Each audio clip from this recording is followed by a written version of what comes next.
dogs and cats lost in the wake of hurricanes. Rhinos, elephants, and other wildlife orphaned by floods. Horses, goats, and cows without shelter or food after an earthquake. At the International Fund for Animal Welfare, our animal experts are on the front lines, rescuing animals all over the world. We help communities get back on their feet. There you go. Look at you. So this guy shot up with a little bit of life, huh? Feed and treat animals in distress. Return healthy animals back to the wild. And reunite pets with their owners.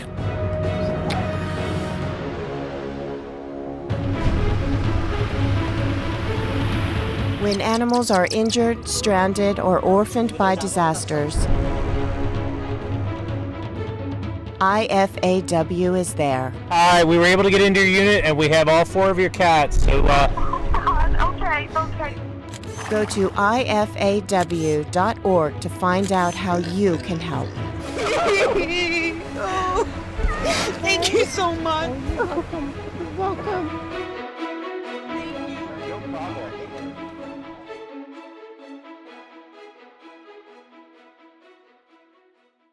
Good afternoon, everyone. Thank you for joining me for IFAW'S first of many vlog series. My name is Shannon Walajtys, and I'm the director of IFAW'S Disaster Response and Risk Reduction Program. Today, I would like to share with you a glimpse into my passion for serving animals in crisis where and when we are needed the most. Imagine yourself sitting at your breakfast table, enjoying coffee or tea, thinking ahead to your day. You smell a hint of smoke, but you think, it's November. A neighbor must be burning leaves. All of a sudden, someone is pounding on your front door. You rush over and you lose your breath as you're faced with a firefighter in full protective gear. He tells you that you have less than 5 minutes to evacuate your home. The fire is spreading at a rate like nothing he has ever seen. You notice that you still have not taken a breath. What now? What do you grab? Where do you go? What is going through your own mind right now? The devastating scene that remained is what IFAW responders walked into when we answered the call to serve victims of the Campfire in Northern California.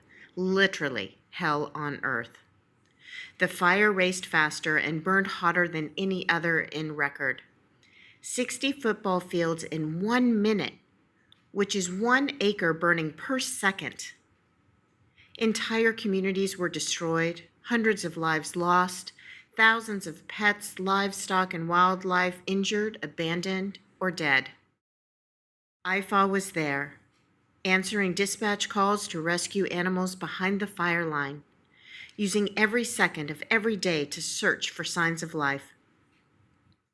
The crushing blow of arriving at an address with the back door key in our hand, only to find that no home was left.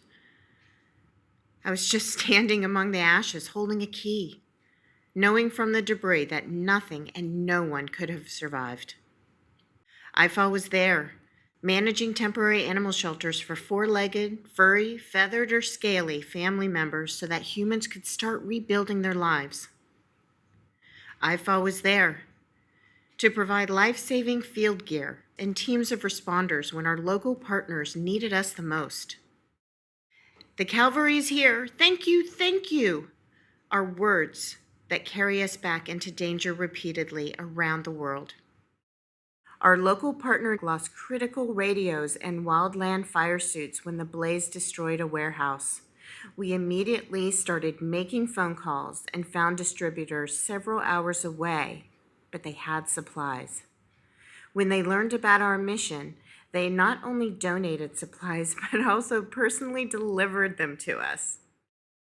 The next day, we were able to outfit additional animal search and rescue teams, increasing our ability to save even more lives from the rubble left behind. The catastrophic campfire is our new reality, folks. Disasters are increasing in frequency and magnitude, truly escalating before our eyes. Extreme weather events occur in communities that have never seen or heard of such things. IFAW'S Disaster Response and Risk Reduction Program accepts this challenge and stands ready to serve animals in crisis and the communities that cherish them. Now more than ever, our local partners and future partners ask for help. Help to save lives by understanding disasters, how they can prepare, how they can rescue those in need, how they can recover, all of this and more. Our team is embracing the opportunity to share our expertise, our time, our sweat and tears with those who need us the most when they need us the most. When Nepal was rocked by a 7.8 magnitude earthquake, IFAW was there.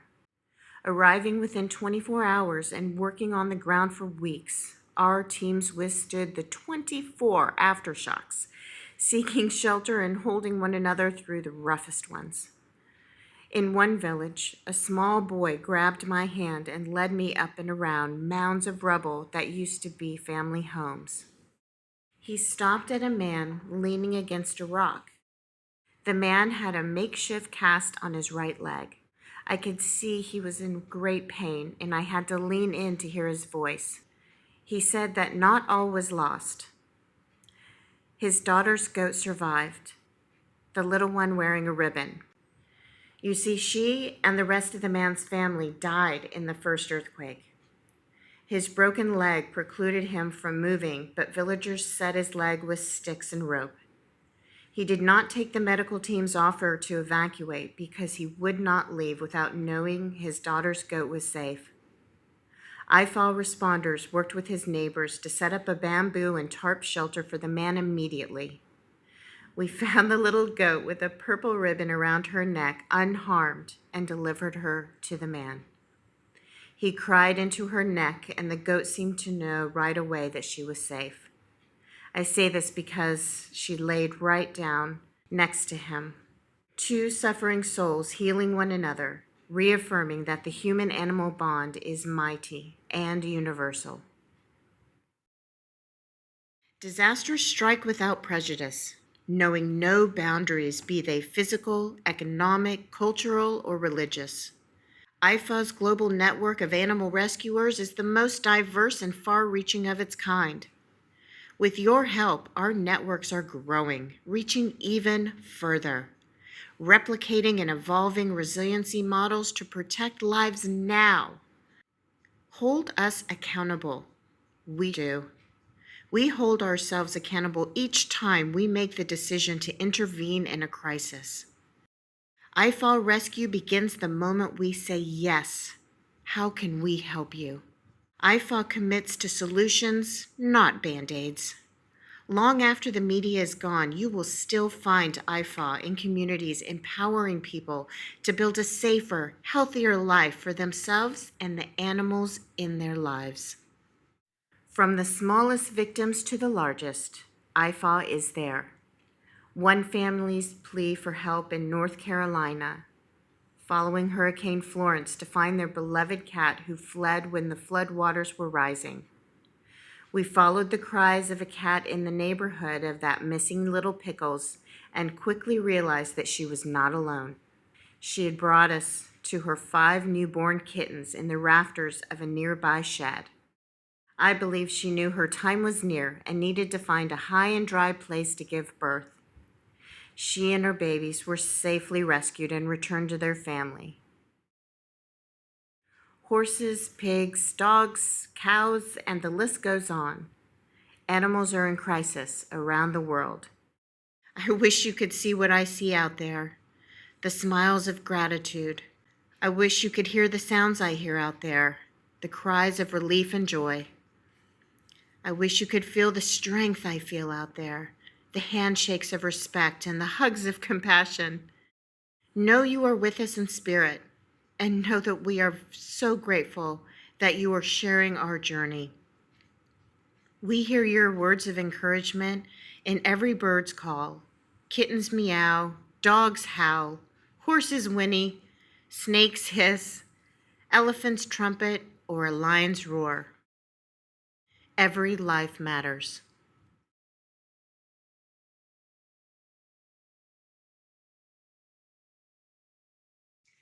Welcome, everyone. Thank you again for joining us and being patient as we experience our first vlog in the series of many forthcoming from IFAW. I'm really excited to be with you today to answer questions that you have about what we do, not only in the disaster response and risk reduction program, but in animal rescue in general, or anything that IFAW does. So please look on your screen. There's a question and answer button. I think it just says Q&A, and you can select that and enter in your text, and we'll get right to your questions.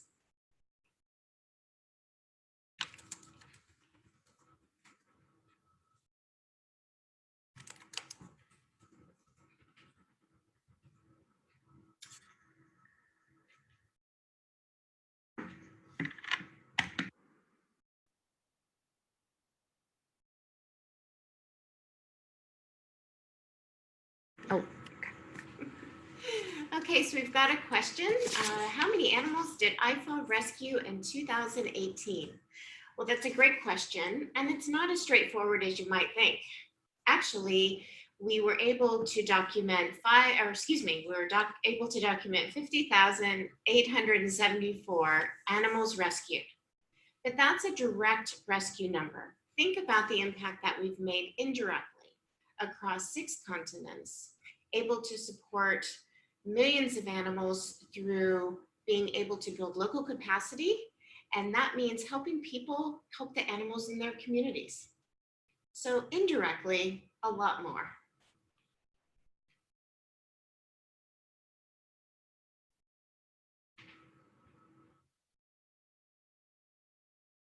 I have another question from Vicky. How many people do you have on your team? Well, that's a great question because no one can work in this field alone, be able to handle everything alone. We work with networks that we create all around the world. Some are based country-wide, some are based regionally. These networks are made up of incredible individuals, organizations, and agencies that share IFAW'S mission that every life matters. And it's really amazing to see the numbers continue to grow each year as our message continues to reach further and further around the globe. So at this point, we may actually be able to say we're at about, I believe, 10,000 responders around the world that we're able to activate utilizing the same training, the same best practices that IFAW uses every day in our work.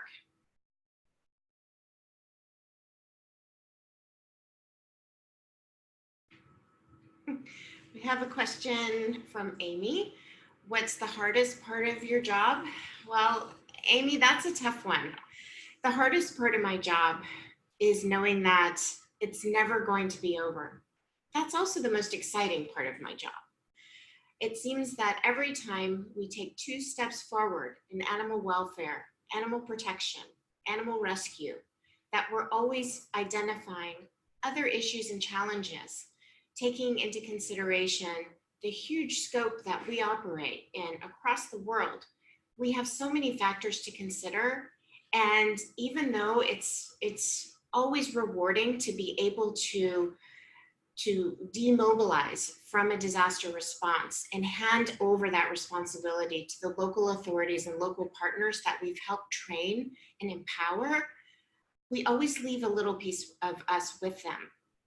And that's hard, but at the same time, it's very rewarding. And I guarantee you, we're already thinking ahead to the next mission, to the next opportunity where we can make even more of an impact in a community that needs us most. But I guarantee you, Amy, that we are always leaving little bits of us behind.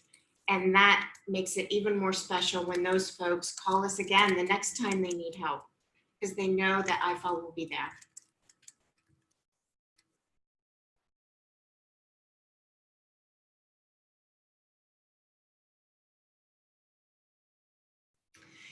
Okay, we have another question from Tracy. How can we get involved in animal rescue? That's a great question, Tracy. And we're asked that very often from the public, First and foremost, we tell kids to stay in school and to really focus on their science. But we also make sure that social sciences are encouraged as well, because we like to let people know that when you think of animal rescue, you have to recognize that 99% of that work, no matter what species, no matter where you're working in the world, 99% of that work is with humans.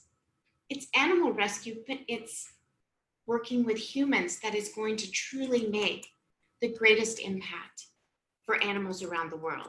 So keep in school, work on your science, also social sciences, and look local, volunteer, get involved in your local community, get to know the animals that are active in your community, get to know the organizations, find out if you can volunteer. That's really the best way to get involved in animal rescue. Look in your own backyard. You'd be amazed at the wildlife, the community animals, and even the livestock. They're right there, right in front of you. So make a difference locally.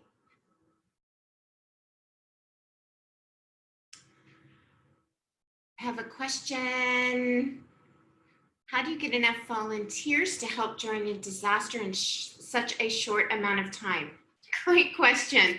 Most people know to look for my name on their caller ID. And we're very fortunate that our network of responders around the world, thousands of people, as I've said, we have mechanisms in place, almost like a phone tree. But with new technology, we're able to activate teams quite quickly. And there's an expectation once you train with us and you work on identifying how your skill set can best complement an IFAW disaster response team. You know in advance the equipment you should be packing, the medications, the travel gear. You know what to expect because we've helped train you to know. And you will be ready. And it's amazing how quickly people can mobilize once they get that call that our help is needed. Standard response time is within 24 hours. IFA hopes to be on the ground with a team, answering the call, no matter what that call may be or where it may be. We're very fortunate that a lot of our responders are all around the world. So we're not bringing responders from just one state or just one country. That's why our regional networks are so important. We activate within a region. We believe that all disasters happen locally and should be mitigated and responded to with local resources first and foremost. That reaches out into the regions. So we're very lucky that regionally we have a very short response time. We're glad to be some of the first boots on the ground, helping when we're needed the most.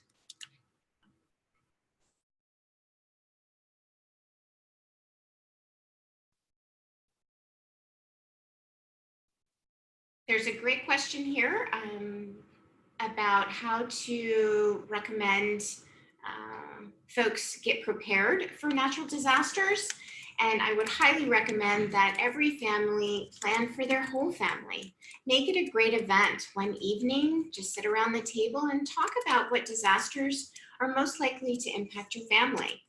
Address the challenges, such as what kind of disasters are going to strike, what the solutions would be that your family has to come up with now. Look at go bags. Pack a backpack for each member of your family that contains 3 days worth of supplies that you need: food, water, medications, important identification documents. And the same goes for your pets. They're our family too. So make sure that each one of them has their own backpack as well, with their special foods and medications, vet papers, vaccination records, and of course, pictures of you and your family together.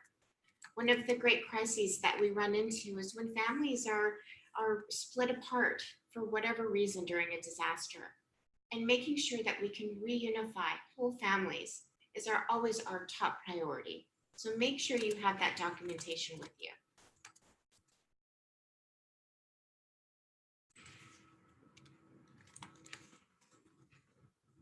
I have one fun question about how often we get bit. I hope you're talking about animals, Patricia or Patrick. We actually have very strict protocols for how we handle animals, and we also have very strict protocols about how we look out for one another.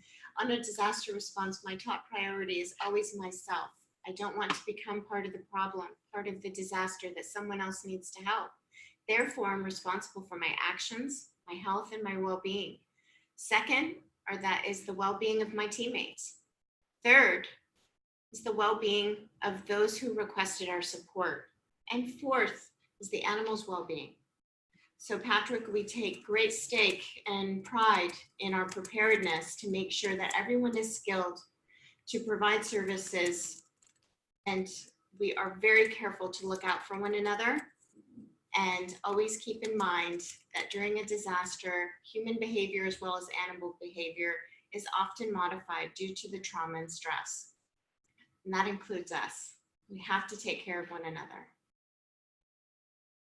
Well, I think that's all the time we have today, folks. Thank you again for joining me. It was really nice to spend a little time with you, and I'd like to continue this dialogue as we move through other vlog series. Keep in mind that you'll be getting emails from Jamie and her team, so check your emails. And any questions you may have or comments, anything you'd like to follow up with me about personally, please let Jamie know. Send her your questions, and we'll definitely take a look at those and get back to you. And I hope that you have a wonderful day. Remember, take care of your family, take care of your community, and make a disaster plan for your whole family.